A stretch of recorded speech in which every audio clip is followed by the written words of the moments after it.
తాలింపు ఎర్ర తోటకూర తాలింపు అండి. వాటికి కావాల్సింది ఒక ఉల్లిపాయ, ఎర్రపప్పు అండి, ఇది మైసూర్ దాల్, ఎండుమిర్చి, జీలకర్ర, పొట్టు మినపప్పు, కొద్దిగా ఆయిల్.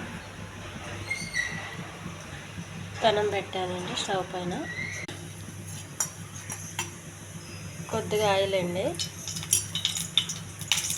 కొద్దిగా మినపప్పు, కొంచెం జీలకర్ర, కొద్దిగా ఎండుమిర్చి, ఉల్లిపాయ అండి. ఇది బాగా వేగాలండి. ఎర్ర తోటకూర అండి, ఇది కొద్దిగా కలుపుతూ ఉండాలండి, మాడిపోకుండా. దీని కాడలు కొద్దిగా ముదురుగా ఉంటాయండి, కొద్దిగా చూసుకుని చేసుకోవాలి. కొద్దిగా వాటర్ అండి, ముదురుగా ఉంటాయి కాడలు ఉడకడానికి కోసం. ఈ ఉడికేటప్పుడు చిటికెడు ఉప్పు అండి.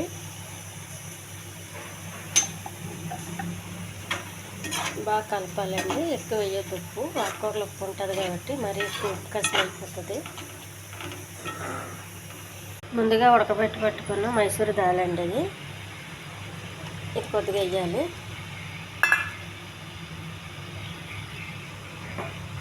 కొంచెం బాగా కలుపుకోవాలండి. ఆకుకూర ఉడికింది.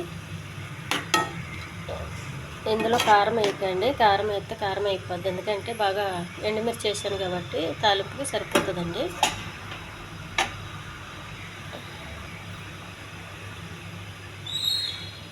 కొద్దిగా పచ్చి కొబ్బరి అండి. ఈ ఛానల్ నచ్చితే సబ్స్క్రైబ్ చేయండి, షేర్ చేయండి, లైక్ చేయండి. ఇది హెల్దీ ఆకుకూర అండి. ఈ ఎర్ర తోటకూరలు మనం ఇలా కొంచెం పప్పు వేసుకొని ఇలా కొబ్బరి వేసుకొని చేసుకుంటే చాలా రుచిగా ఉంటుందండి.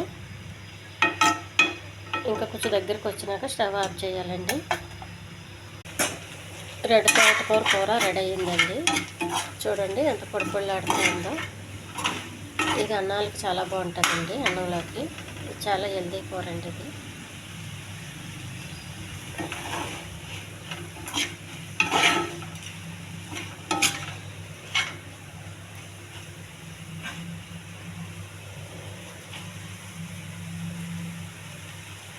స్టవ్ ఆఫ్ చేయాలండి, అయిపోయింది కూర.